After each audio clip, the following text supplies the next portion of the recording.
लाखोंचा महसूल बुडवणाऱ्या सनबर्न फेस्टिव्हलला मुंबईत परवानगी मिळणार का हा प्रश्न उपस्थित झालाय। शिवडीमध्ये 19 ते 21 डिसेंबर दरम्यान सनबर्न फेस्टिव्हलचं आयोजन करण्यात आलंय। आशिया खंडातील सर्वात मोठा डान्स म्युझिक फेस्टिव्हल हा नेहमीच वादामध्ये अडकतो। सनबर्नमध्ये अंमली पदार्थांचं सेवन केल्यानं गोव्यामध्ये याला परवानगी नाकारण्यात आलेली होती, तर पुण्यात देखील अनेक नियम पायदळी तुडवून हा सनबर्न फेस्टिव्हल घेण्यात आला होता। 2016 मध्ये पुण्यात सनबर्ननं जवळपास 42 लाखांचं मुद्रांक शुल्क हे बुडवलेलं होतं। गौण खनिजाचा 60 लाखांचा महसूल देखील अजूनही वसूल झालेला नाहीये।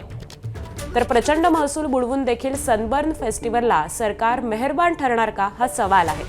शिवडीतल्या कार्यक्रमाला सनातन संस्थेनं देखील विरोध नोंदवलेला आहे। नशाविरोधी संघटनांकडून देखील या फेस्टिव्हलला विरोध नोंदवण्यात आला।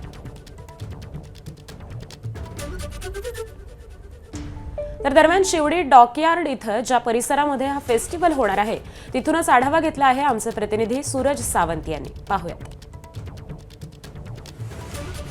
मुंबईच्या शिवडी डॉकयार्ड परिसरात 19 ते 21 डिसेंबर दरम्यान सनबर्न हा फेस्टिवल हा या ठिकाणी होणार आहे आणि याच कार्यक्रमाला खरं तर अनेक संघटनांकडून विरोध होताना पाहायला मिळत आहेत। आपण पाहतोय की सनबर्न फेस्टिवलच्या या ठिकाणी जो काम आहे हे आता सुरू झालेलं आहे। या ठिकाणी जागेचं लेवलिंग हे देखील करताना पाहायला मिळत आहेत। मोठ्या प्रमाणात ही जवळपास 25 एकर जागा आहे।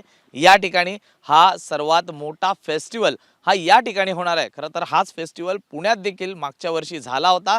त्या ठिकाणी या फेस्टिवलच्या विरोधात आयोजकांच्या विरोधात गुन्हा दाखल करण्यात आला होता।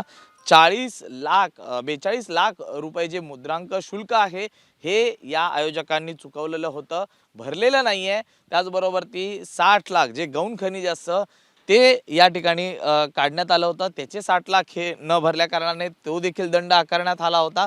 त्यामुळे एकूणच या ठिकाणी हे शुल्क न भरलेले असताना देखील सरकारकडनं आता या फेस्टिवलला पुन्हा एकदा परवानगी दिली जात असल्यानेच कुठेतरी वाद हा निर्माण होताना आपल्याला पाहायला मिळत आहेत।